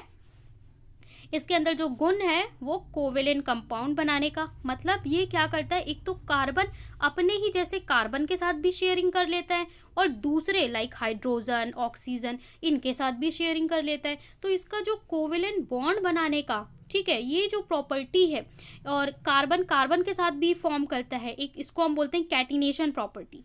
इस प्रॉपर्टी की वजह से इसका जो नेचर है वर्सेटाइल है, इतने सारे ये कंपाउंड बना पाता है, ठीक है। The number of carbon compound which formula are known as chemist was recently estimated to be millions. So यहाँ पे अंदाज़ा लगाया गया millions of compounds form होते, this outermost by large compounds formed by the other element put together. Why this property seen? So ऐसा क्यों होता है, इसके लिए आपको बोला है 2 फैक्टर। यहाँ पे 2 फैक्टर नोटिस किए गए हैं। Number 1, this is called catenation, and second जो प्रॉपर्टी होती है वो इसकी टेट्रावेलेंसी के कारण होती है। अब इन दोनों प्रॉपर्टी को बहुत ध्यान से समझना है। This is VVI, very very important topic है। यहाँ से आपसे बहुत सारे क्वेश्चन पूछे जाते हैं, बार बार क्वेश्चन पूछेगा, what is catenation, why carbon show catenation. दूसरी होती है टेट्रावेलेंसी, कैटिनेशन टेट्रावेलेंसी। इस पे सीबीएसई इतने क्वेश्चन पूछता है, इतना क्वेश्चन पूछता है 1 मार्क में, 2 मार्क में। कैटिनेशन है, व्हाट इज कैटिनेशन, कैटिनेशन क्या है, कैटिनेशन क्यों है, कार्बन कैटिनेशन कैसे करता है। टेट्रावेलेंसी तो जो कार्बन है उसकी क्या स्पेशल 2 प्रॉपर्टी है जिसकी वजह से वर्सेटाइल नेचर है। टेट्रावेलेंसी का क्या मतलब होता है, वाई कार्बन फॉर्म टेट्रावेलेंसी। इस तरह के इतने सारे क्वेश्चन पूछे जाते हैं कि ये दोनों प्रॉपर्टी आपको दिमाग में छप जानी चाहिए। सबसे पहले समझते हैं कि ये कैटिनेशन क्या होता है। कार्बन के अंदर एक प्रॉपर्टी है कि कार्बन अपने ही जैसे बहुत सारे कार्बन के साथ जुड़ जुड़ के, यानी इलेक्ट्रॉन शेयर कर करके अलग अलग कंपाउंड बना सकता है। इस प्रॉपर्टी को हम बोलते हैं catenation. Carbon have capacity to link with other carbon to form many compound called catenation. अब यहाँ पे देखिए कार्बन क्या क्या कर सकता है, ये बहुत सारे कारनामे कर सकते हैं क्योंकि कार्बन है। कार्बन क्या करता है, यहाँ पे दूसरे कार्बन के साथ इसने क्या किया, इलेक्ट्रॉन की शेयरिंग कर ली। अब देखिए अब यहाँ पे 2 कार्बन है, अब ये जो कंपाउंड बनेगा इसका कुछ और नाम होगा। 3 कार्बन एक साथ जुड़ गए तो इनका कुछ और नाम होगा। 4 कार्बन एक साथ जुड़ गए तो उनका कुछ और नाम होगा। तो ऐसे आप चाहो तो हजारों लाखों कार्बन को जोड़ जोड़ के अलग अलग कंपाउंड बना सकते हो। ठीक है, तो कार्बन कार्बन जो आपस में जुड़ते हैं लॉन्ग चेन बना लेते हैं। ठीक है, यहाँ पे सब जगह हाइड्रोजन लग जाएगा, इन्हें हम हाइड्रोकार्बन्स बोलते हैं क्योंकि कार्बन जो बनते हैं चेन्स उसमें हाइड्रोजन भी फिल होता है। ठीक है, अब इस प्रॉपर्टी को हम क्या बोल रहे हैं, कैटिनेशन। अब कैटिनेशन में भी देखिए आपके सिंगल बॉन्ड भी हो सकते हैं, डबल बॉन्ड भी हो सकते हैं, ट्रिपल बॉन्ड भी हो सकते हैं। तो इसके वजह से और ज़्यादा कंपाउंड फॉर्म कर लेगा। एक कार्बन के साथ उसने सिंगल बॉन्ड यानी एक एक इलेक्ट्रॉन की शेयरिंग की, बाकी जगह पे क्या लगा दिए, सब जगह हाइड्रोजन लगा दिए। ठीक है, ऐसे भी कंपाउंड बना सकता है। दूसरा क्या है, कार्बन कार्बन ने आपस में क्या की, 2 इलेक्ट्रॉन की शेयरिंग कर ली और बाकी 2 जगह पे इसने हाइड्रोजन लगा दिए। ठीक है, एक यहाँ पे लग गया, एक यहाँ पे, एक यहाँ पे, एक यहाँ पे। हमेशा कार्बन के 4 होने चाहिए। तो इस तरीके से इसके अलावा ये ट्रिपल बॉन्ड भी फॉर्म कर सकता है, यानी कार्बन कार्बन आपस में ट्रिपल बॉन्ड भी बना सकते हैं, 3 इलेक्ट्रॉन की शेयरिंग भी कर सकते हैं। इस वजह से कार्बन का नेचर वर्सेटाइल है, ये बहुत सारे कंपाउंड फॉर्म करता है। No other element exhibit the property of catenation to extent seen in carbon compound। Carbon के अलावा दूसरे जो एलिमेंट्स हैं वो इस तरह की प्रॉपर्टी नहीं शो करते कि अपने ही एटम के साथ, अपने ही एलिमेंट के साथ वो इतनी बड़ी बड़ी लॉन्ग चेन्स फॉर्म कर सके। Silicon form compound with other hydrogen with have chain up to 7 और 8। तो जो सिलिकॉन है वो अपने सिलिकॉन भाई के साथ शेयर कर सकता है, लेकिन 7 या 8 हम सिलिकॉन को लगा सकते हैं। लेकिन कार्बन की ऐसी प्रॉपर्टी है ना, देखिए यहाँ पे आप 2, 3, 4 ऐसे हजारों कार्बन को ऐसे जोड़ सकते हैं, इनकी लॉन्ग चेन्स बना सकते हैं, 100 कार्बन को, 200 कार्बन को, और ये अलग अलग कंपाउंड बनते जाएंगे। लेकिन जो अदर एलिमेंट है वो 2, 3 के साथ शेयरिंग कर लेंगे, 7 के साथ 8 और के साथ नहीं कर पाएंगे। तो इसलिए इतनी स्पेशल प्रॉपर्टी होने के कारण जो कार्बन है उसके इतने सारे कंपाउंड्स पाए जाते हैं। अगला है the carbon bond is very strong and hence stable. जो कार्बन के बीच में कार्बन और कार्बन के बीच में जो बॉन्ड बनता है वो कैसा होता है, स्ट्रॉन्ग होता है, स्टेबल होता है, इसलिए इसके कंपाउंड भी ज़्यादा पाए जाते हैं। This give us large number of compound. इसकी वजह से इतने सारे कंपाउंड हमें मिलते हैं। दूसरा आता है जो कार्बन की सेकेंड प्रॉपर्टी है, सिंस कार्बन हैज़ 4 वैलेंसी। इसकी जो वैलेंसी होती है, आउटर मोस्ट शेल में कितने इलेक्ट्रॉन होते हैं, 4 इलेक्ट्रॉन होते हैं। कैटिनेशन तो समझ गए, carbon carbon long chain form करते हैं, उसे कैटिनेशन बोलते हैं। अब जो कार्बन है उसके पास 4 इलेक्ट्रॉन होते हैं आउटर मोस्ट शेल में। It is capable of bonding with 4 other atom. अब जो कार्बन है इसके पास 4 इलेक्ट्रॉन है, तो इसके पास 2 चॉइस है, ये चाहे तो कार्बन के साथ भी अटैच कर सकता है और ये 4 अलग अलग एटम के साथ भी अटैच कर सकता है। इस चीज को ध्यान से समझिए, इसके पास 4 इलेक्ट्रॉन आउटर मोस्ट शेल में है, तो इसके पास ये ओपन है कि ये 4 अलग तरह के एलिमेंट्स के साथ शेयर कर सकता है। यहाँ पे इसने हाइड्रोजन के साथ शेयर कर लिया, यहाँ पे मान लो कार्बन दूसरे कार्बन के साथ शेयर कर लिया, यहाँ पे ऑक्सीजन के साथ, मतलब 4 इलेक्ट्रॉन है तो अलग अलग ये एलिमेंट्स के साथ शेयरिंग करके बहुत सारे कंपाउंड फॉर्म कर सकता है, क्योंकि इसके पास कितने 4 इलेक्ट्रॉन है आउटर मोस्ट शेल में, इसलिए भी इसके इतने सारे कंपाउंड्स पाए जाते हैं। वही कहा जा रहा है सम मोनोवैलेंट एलिमेंट, मोनोवैलेंट ऐसे जिनके पास एक इलेक्ट्रॉन होता है, like hydrogen. Compound of carbon are formed oxygen, hydrogen, nitrogen. तो इन सभी के साथ ये शेयरिंग करके कंपाउंड्स बना सकता है। किसके साथ? हाइड्रोजन के साथ, नाइट्रोजन, सल्फर, क्लोरीन। ठीक है, तो इसकी वजह से भी इसके इतने सारे कंपाउंड पाए जाते हैं। तो वर्सेटाइल नेचर क्यों है, हमें समझ में आ गया। नंबर 1, कैटिनेशन, कार्बन कार्बन आपस में लॉन्ग चेन फॉर्म कर सकते हैं। 1000 ऑफ कार्बन को हम साथ में जोड़ सकते हैं। ठीक है, तो इसकी वजह से। नंबर 2, टेट्रावैलेंसी, 4 इसके आउटर मोस्ट शेल में इलेक्ट्रॉन है, तो ये 4 अलग अलग एटम के साथ कंबाइन करके कंपाउंड फॉर्म कर सकता है। ठीक है, इसके अलावा हमने पढ़ा कि ये स्ट्रॉन्ग बॉन्ड होता है, कार्बन कार्बन के बीच में बॉन्ड जो होता है स्ट्रॉन्ग एंड स्टेबल होता है। इसका जो साइज होता है कार्बन का, वो साइज स्मॉल होता है, इसलिए भी ये ज़्यादा स्टेबल होता है। तो ये सारे रीज़न है जब भी कोई आपसे पूछे कि इसके इतने सारे कंपाउंड्स क्यों पाए जाते हैं। अब यहाँ पे आपको थोड़ा सा बता रखा है ऑर्गेनिक कंपाउंड्स के बारे में। ऑर्गेनिक कंपाउंड्स क्या होते हैं? जब आप ऑर्गेनिक केमिस्ट्री पढ़ोगे, क्लास 11th में जो केमिस्ट्री है वो आपकी 2 पार्ट्स में डिवाइड हो जाती है, ऑर्गेनिक एंड इनऑर्गेनिक। 2 बुक्स भी पढ़नी पड़ेंगी आपको केमिस्ट्री की, क्योंकि केमिस्ट्री है तब आपका एक सब्जेक्ट बन जाएगा। Okay, the 2 characteristic feature seen in the carbon, that is tetravalency and catenation. ये जो प्रॉपर्टी है ये इतनी इंपॉर्टेंट है, इतनी बार पूछी जाएगी ना कि आपको रट जाएगा। Together and rise to large number of compound. अगर आपसे एक लाइन में पूछते हैं क्यों पाए जाते हैं, तो आप एक लाइन में ये आंसर दे सकते हो कि कैटिनेशन एंड टेट्रावैलेंसी। इन दोनों प्रॉपर्टी को एक्सप्लेन करने को बोलेगा तो आप एक्सप्लेन कर दोगे। Many have the same non carbon atom और group of atom attach to different carbon chains. These compound with initially extract from natural substance and it is through these carbon compound और organic compound could be form with in living system. ठीक है, सो इसके बारे में आपको बताया जा रहा है किस तरीके से इनको हमने डिवाइड किया है ऑर्गेनिक एंड इनऑर्गेनिक में। अब हम बात करते हैं saturated and unsaturated carbon compounds के बारे में। तो इसके बारे में आपको बहुत ज़्यादा दिमाग लगाने की ज़रूरत नहीं है कि ये जो टर्म आ गया सैचुरेटेड अनसैचुरेटेड, ये क्या है। सैचुरेटेड का मतलब होता है कि जो कार्बन है दूसरे कार्बन के साथ इलेक्ट्रॉन की अगर शेयरिंग कर रहा है, मतलब एक एक इलेक्ट्रॉन की अगर ये शेयरिंग कर रहा है, तो इसको हम बोलते हैं सैचुरेटेड। यानी जब सिंगल बॉन्ड होगा तो उसे हम बोलेंगे सैचुरेटेड, और अगर कार्बन कार्बन के बीच में डबल बॉन्ड या कार्बन कार्बन के बीच ट्रिपल बॉन्ड होगा, 2 इलेक्ट्रॉन की शेयरिंग होगी या 3-3 इलेक्ट्रॉन की शेयरिंग होगी, तो हम उसको बोलते हैं अनसैचुरेटेड कार्बन कंपाउंड। यानी कार्बन कंपाउंड को हमने 2 कैटेगरी में डिवाइड कर दिया, सैचुरेटेड एंड अनसैचुरेटेड। सैचुरेटेड में कौन से आ गए? जहाँ पे कार्बन कार्बन के बीच सिंगल बॉन्ड है, और अनसैचुरेटेड में जहाँ डबल एंड ट्रिपल बॉन्ड है। वही चीज यहाँ पे आपसे बोली जा रही है। Another compound form carbon and hydrogen is ethane, formula C2H6 in order to link. तो अगर कार्बन कार्बन के बीच में सिंगल बॉन्ड, तो ये हमारा क्या हो गया? सैचुरेटेड। एंड कार्बन कार्बन के बीच में अगर हमारा डबल बॉन्ड या ट्रिपल बॉन्ड होता है, तो वो हमारे बन जाते हैं अनसैचुरेटेड। ये आपको डॉट स्ट्रक्चर बना के दिखा रखा है, किसका? Electron dot structure of ethane. Ethane का आपको इलेक्ट्रॉन डॉट स्ट्रक्चर बना रखा है। जब हमारे 2 कार्बन होते हैं तो उनको हम बोलते हैं इथेन। ठीक है, और कार्बन का ये हमारा बॉन्ड स्ट्रक्चर है, और ये डॉट स्ट्रक्चर है किसका? इथेन का।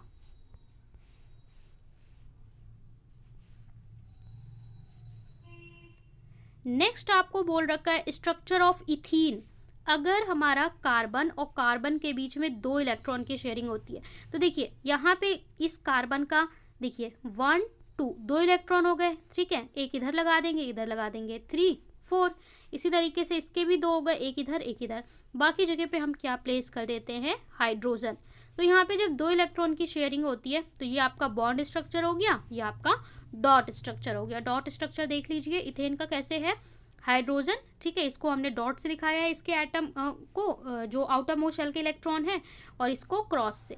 तो ये हर हाइड्रोजन अपना पूरा कर रहा है 2-2 का। और कार्बन क्या है? इधर से 2 यहाँ से, 2 यहाँ से, और बाकी यहाँ से, तो इसके भी 8 हो जाएंगे, इसके भी 8। तो ये क्या है? इथेन का स्ट्रक्चर है। इथेन का फॉर्मूला क्या होता है? C2। इथाइन का फॉर्मूला होता है C2H2। ठीक है, और हमारा C2H4 होता है किसका? इथेन का। अब ये एल्केन, एल्कीन, एल्काइन समझ लेते हैं क्या होता है। एल्केन, एल्कीन और एल्काइन। अगर हमारा कार्बन कार्बन के बीच में सिंगल बॉन्ड है तो उसे हम बोलते हैं एल्केन। ठीक है, इससे जो हमारे बनेंगे एलिमेंट्स उन्हें हम बोलेंगे एन। ठीक है, मिथेन, इथेन। अगर इनके बीच में डबल बॉन्ड है तो हम बोलते हैं कीन, एल्कीन, कीन की आवाज आएगी। और अगर ट्रिपल बॉन्ड तो इनके बीच में क्या आवाज आएगी, एल्काइन। ठीक है, तो इस तरीके से होता है। इसके बाद chain and branches of and rings. जो हमारा कार्बन के कंपाउंड्स बनते हैं वो हमें 3 तरीके से पाए जाते हैं। किस किस फॉर्म में, चेन की फॉर्म में, यानी कि कार्बन कार्बन इस तरीके, इसको हम क्या बोलते हैं, चेन स्ट्रक्चर बोलते हैं। दूसरा होता है ब्रांच स्ट्रक्चर। देखिए हर बार ना आपको उस बाकी जगहों पे हाइड्रोजन फिल करना होता है।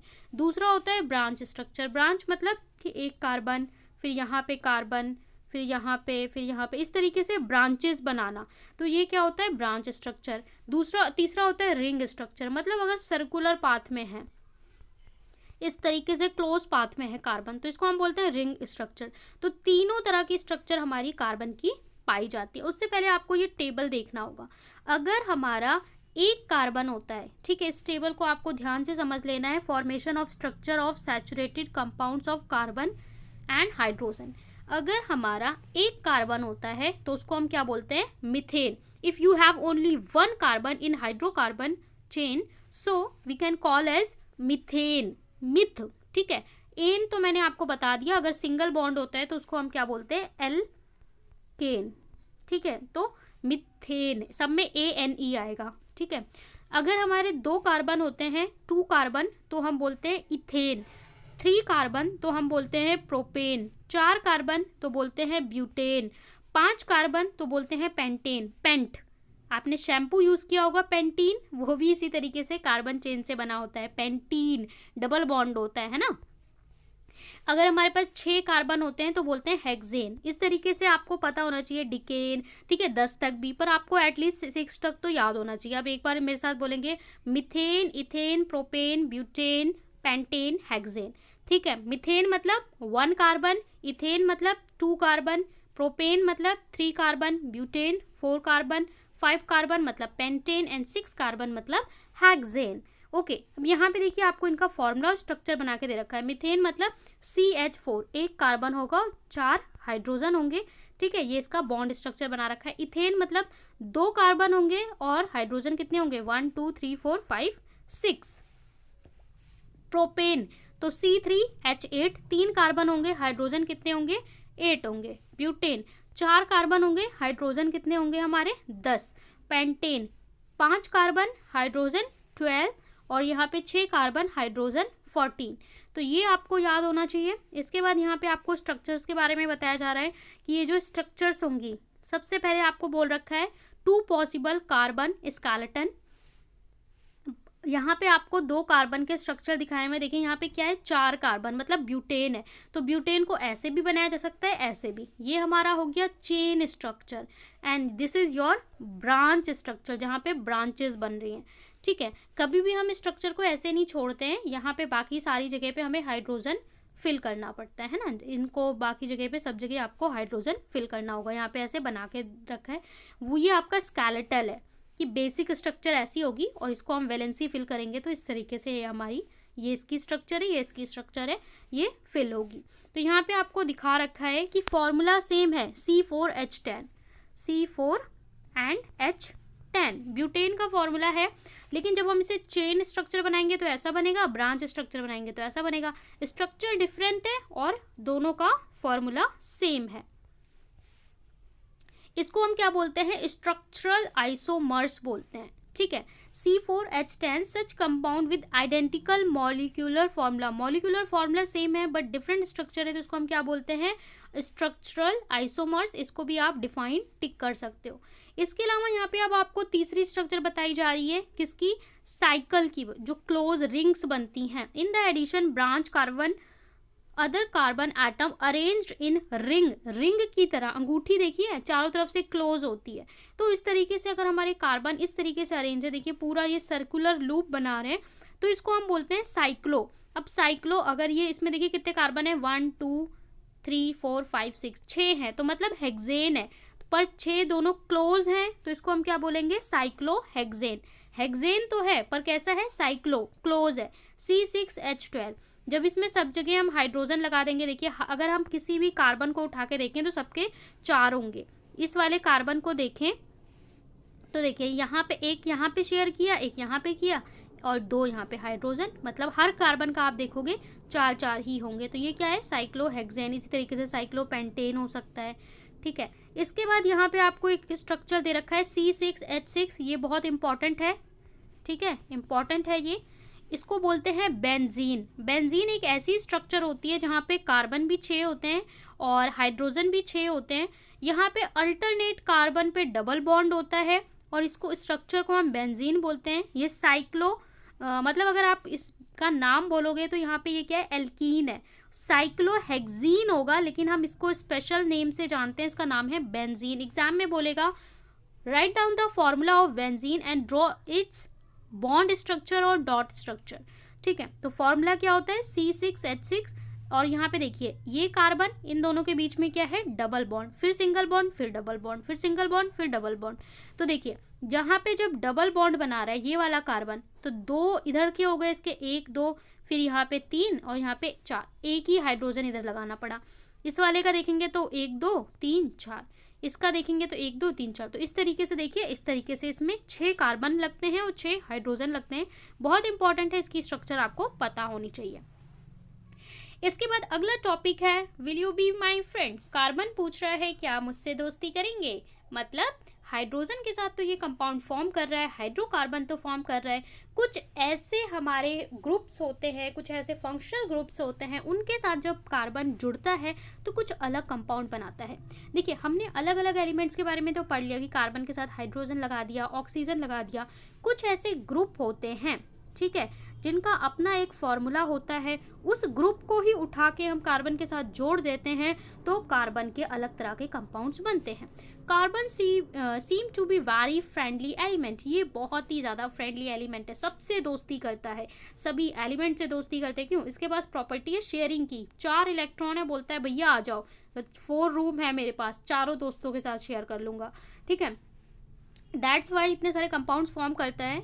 सो been looking at compound containing carbon and hydrogen only, but carbon also form bonds with other element। तो ऐसा नहीं है कि एक बेचारा केवल कार्बन के साथ फॉर्म करेगा, ये और भी एलिमेंट्स के साथ और भी एटम्स के साथ कनेक्ट करता है, जैसे हेलोजन्स के साथ। हेलोजन क्या होता है, जब आप पीरियोडिक टेबल पढ़ोगे, जो आपका चैप्टर 5 है, सो पीरियोडिक क्लासिफिकेशन, तो वहाँ पे हमारा 17th ग्रुप होता है जिसको हम हेलोजन नाम से जानते हैं, जिसमें क्लोरीन, फ्लोरीन, आयोडीन कंपाउंड्स होते हैं, ठीक है, सॉरी एलिमेंट्स होते हैं। सो हेलोजन्स के साथ ये कंबाइन करता है, ऑक्सीजन के साथ, नाइट्रोजन के साथ, सल्फर के साथ, और इन तरह से चेन फॉर्म करता है और डिफरेंट कंपाउंड्स फॉर्म करता है। तो यहाँ पे आपको सम फंक्शनल ग्रुप, कुछ ऐसे ग्रुप्स के बारे में टेबल दी हुई है, इन ग्रुप के साथ भी वो दोस्ती करके और बहुत सारे कंपाउंड्स बनाता है। तो पहले इनके आपको नाम देख लेने हैं। सबसे पहले हमारा हेलो ग्रुप है। हेलो ग्रुप क्या होता है, ये हेलोजन्स होते हैं, इसमें क्लोरीन, ब्रोमीन, आयोडीन, इस तरह के एलिमेंट होते हैं। Cl मतलब क्लोरीन, Br मतलब ब्रोमीन, I मतलब आयोडीन, ये हमारे हेलोजन्स होते हैं, हेलो ग्रुप, ठीक है, 17th ग्रुप। तो इनके साथ ये भी हमारे कार्बन के साथ जुड़ के दोस्ती करते हैं और कंपाउंड्स बनाते हैं। इसके अलावा ऑक्सीजन, ऑक्सीजन हमारा एक फंक्शनल ग्रुप यहाँ पे है, एल्कोहल। एल्कोहल का फॉर्मूला होता है OH, ठीक है। हाइड्रो ऑक्साइड आपने पढ़ा होगा, तो ये जो OH है, ये OH को हम बोलते हैं एल्कोहल। ये भी कार्बन के साथ जुड़ के एल्कोहल के अलग अलग कंपाउंड्स फॉर्म करता है, ठीक है। इसके बाद हमारा होता है एल्डिहाइड। एल्डिहाइड में क्या होता है, C, इसके साथ डबल बॉन्ड O और H, ये अलग से ही ग्रुप है, फंक्शनल ग्रुप है। जब ये कार्बन चेन के साथ, देखिए हमारे पास कार्बन चेन है, इस तरीके से आपके पास कार्बन चेन है, तो सब जगह आपको क्या लगाना है, हाइड्रोजन लगाना है, हाइड्रोजन हाइड्रोजन। किसी एक जगह पे हाइड्रोजन को हटा के इनमें से कोई भी ग्रुप लगा देते हैं तो ये कंपाउंड बदल जाता है, कुछ और बन जाता है। तो ये सारे हमारे फंक्शनल ग्रुप हैं। ये एल्डिहाइड है, ये इसका फॉर्मूला है। कीटोन, कीटोन में क्या होता है, C डबल बॉन्ड O, ये इसका शक्ल है। कार्बोक्सिलिक एसिड, CO और OH। तो इनमें आपको सबके नाम और सबके स्ट्रक्चर पता होने चाहिए। कार्बोक्सिलिक एसिड होता है तो इस तरीके से ग्रुप लगता है, कीटोन होता है तो ये लगता है, ठीक है, एल्डिहाइड होता है तो ये लगता है। तो अभी ये अच्छा है कि अभी आपको केवल फंक्शनल ग्रुप के बारे में पढ़ना है कि फंक्शनल ग्रुप कौन सा होता है और उनकी शक्ल क्या है। नोमेनक्लेचर आपका हट चुका है, वरना जो बच्चों को थोड़ा सा डिफिकल्ट पोर्शन लगता था वो नोमेनक्लेचर लगता था, जहाँ पे आपको नाम रखने होते थे कि भाई अब ये वाला फंक्शनल ग्रुप लग गया तो इसका नाम क्या होगा, है ना, इथेनॉल बनेगा, प्रोपेनॉल बनेगा, मिथेन बनेगा, मिथेनॉल बनेगा, क्या बनेगा, carboxylic acid, methanoic acid, ethanoic acid. तो ये जो आपका नोमेनक्लेचर है वो रिमूव हो चुका है, जो डिफिकल्ट पोर्शन था वो हट चुका है। यहाँ तक तो बहुत ही मज़ेदार पोर्शन है। सो ये आपको टेबल याद करनी है, ठीक है। इसको लर्न करना है कि अल्कोहल क्या होता है, OH होता है, aldehyde C double bond OH ketone. इसको आप फटाफट से कॉपी में बना लेंगे और लर्न कर लेंगे, ठीक है। अब यहाँ पे दिया हुआ है these heteroatom and the group of containing these confer specific property। यहाँ पे बताया गया है कि कुछ ऐसे ग्रुप होते हैं जिनकी अपनी अलग से प्रॉपर्टी होती है, regardless length of nature of carbon chain, hence are called functional group। इन्हें हम फंक्शनल ग्रुप बोलते हैं। ये कार्बन चेन के साथ हमारे जब अटैच हो जाते हैं, कार्बन की किसी भी चेन के साथ किसी फंक्शनल ग्रुप को जोड़ दिया जाता है तो वो एक अलग इंपॉर्टेंट कंपाउंड बना लेता है और इनको हम क्या बोलते हैं, फंक्शनल ग्रुप बोलते हैं। The functional group is attached to carbon chain through valency by replacing one hydrogen। किसी एक हाइड्रोजन को रिप्लेस करके और ये फंक्शनल ग्रुप को लगा दिया जाता है और उससे न्यू कंपाउंड फॉर्मेशन हो जाता है। इसके बाद ये जो हमारा होमोलोगस सीरीज है, होमोलोगस सीरीज क्या होता है, you have seen that the carbon atom had linked together form chain varying length। the chain can be branch also additional hydrogen atom and other carbon atom replaced by functional group। we can evolve the presence of functional group such as alcohol, ठीक है। सो यहाँ पे बोल रहे हैं कि homologous series मतलब आपकी जो कार्बन चेन है, कार्बन चेन हमने पढ़ा ये फंक्शनल ग्रुप है, इस कार्बन चेन में फंक्शनल ग्रुप को लगा दिया जाए तो वो एक होमोलोगस सीरीज फॉर्म करते हैं। जैसे हमें पता है कि अगर एक कार्बन होता है तो उसे मीथेन बोलते हैं, 2 कार्बन होते हैं तो उसे इथेन, 3 कार्बन होते हैं तो हम उसे क्या बोलते हैं, प्रोपेन बोलते हैं, फिर ब्यूटेन बोलते हैं। तो अब क्या है, ये बोल रहा है कि आपके पास जो एक कार्बन है उसमें आप क्या करो, यहाँ पे क्या होगा, इस तरीके से मिथेन में आप क्या करते हो, 4 हाइड्रोजन लगाते हो, तो एक इरेजर लो, इस वाले हाइड्रोजन को आप रिप्लेस करो और इसकी जगह पे हम क्या लगा देते हैं, इसकी जगह पे हम लगा देते हैं OH, ठीक है। इसके बाद बोल रहे हैं कि आपके पास 2 कार्बन है, ठीक है, 2 कार्बन है, यहाँ पे भी आपके पास सब जगह H लगेगा, सब जगह H लगा दो, ठीक है जी। एक H को हटा के यहाँ पे OH लगा दो, ठीक है। मतलब जो आपके पास मिथेन हो गया, इथेन हो गया, यहाँ पे OH लगा दो सब में 3, ठीक है, सब में क्या करो OH लगा दो, तो ये क्या बन जाएगा, एक सीरीज बन जाएगी। इसको बोलेंगे हम होमोलोगस सीरीज, यानी सेम फंक्शनल ग्रुप को आप कार्बन चेन में अटैच कर रहे हो, C2 कार्बन वाले में, C3 वाले में, C4 वाले में, मतलब जो कार्बन है इथेन, प्रोपेन, ब्यूटेन, इसमें आप एक फंक्शनल ग्रुप को ऐड कर रहे हो, तो ये इस तरह की जो सीरीज बनेगी उसको हम बोलेंगे होमोलोगस सीरीज, ठीक है। तो यहाँ पे फंक्शनल ग्रुप हमारा कोई भी हो सकता है, एक हाइड्रोजन को रिप्लेस करके हम फंक्शनल ग्रुप को ऐड कर देते हैं। Homologous series alkenes the first number of series, यहाँ पे आपको एल्कीन का फॉर्मूला दे रखा है कि यहाँ पे जो आपका 10 ascending member have the formula C3H6 C4H8। तो इस तरीके से आप होमोलोगस सीरीज फॉर्म कर सकते हो। और यहाँ पे आपको फॉर्मूला दे रखा है CN2N, ये आपका एल्कीन का फॉर्मूला है, ठीक है। एल्केन, एल्कीन, एल्काइन का फॉर्मूला आपको दिया होता है। यहाँ पे जो हमारा टॉपिक था ये होमोलोगस सीरीज तक ही आपका जो 2020-21 का ईयर है एंड 2021-22 का जो ईयर है, इन दोनों ईयर में हमारा यहीं तक का इस चैप्टर में कवर करना है। बाकी आगे जो आपका डिफ़िकल्ट पोर्शन है जहाँ पे आप ये नोमेनक्लेचर पढ़ते हो, ये पोर्शन आपका डिलीट हो गया है इस ईयर में, वरना आप जब ये पढ़ते हो तो ये आपका डिफ़िकल्ट पोर्शन माना जाता था, ये भी आपका डिलीट हो चुका है। यहाँ पे कुछ इंपॉर्टेंट प्रॉपर्टीज़ आपको पढ़ाई जाती हैं, रिएक्शन के टाइप पढ़ाए जाते हैं। एक इंपॉर्टेंट टॉपिक हुआ करता था सोप एंड डिटर्जेंट, जो ये आपका पोर्शन था ये बहुत ही इंपॉर्टेंट पोर्शन था, इससे लॉन्ग क्वेश्चन आता था, ये पूरा पोर्शन आपका डिलीट कर दिया, hence your chapter will be completed. तो ये चैप्टर आपका हो जाता है कंप्लीट। सो अगर आपको समझ में आया है तो वीडियो को ज़रूर लाइक करें, शेयर करें और चैनल को सब्सक्राइब करके बेल आइकन प्रेस करना ना भूलें।